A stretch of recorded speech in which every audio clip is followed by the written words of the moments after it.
23 वर्षांची जुलिया कॅलिफोर्नियात पर्यावरण वाचवण्यासाठी रोड ट्रिप करत असताना तिची भेट एका पर्यावरण संघटनेशी झाली. हे संघटन ट्री सीट नावाच्या पद्धतीने प्राचीन रेडवूड जंगल वाचवत होतं. त्या काळात अमेरिकेत अंधाधुंद झाडं कापली जात होती. नवी जुनी सगळी झाडं कापली जात होती. हे संघटनेतले कार्यकर्ते झाडांना कापण्यापासून वाचवण्यासाठी त्यावर हप्ताभर बसून राहायचे. मग पुढे वेगळे कार्यकर्ते बसायचे. असं त्यांचं आंदोलन सुरूच होतं. त्यावेळी अमेरिकेत फक्त 3% प्राचीन रेडवूड झाडं शिल्लक होती. पॅसिफिक लंबर ही कंपनी ही जंगलं कापत होती.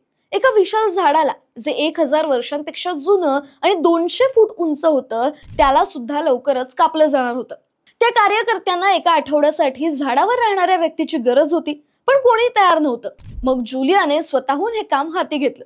ती स्वतःच्या मर्जीने त्या झाडावर चढणार होती. तेव्हा कार्यकर्त्यांनी त्या झाडाचं नाव लुना ठेवलं.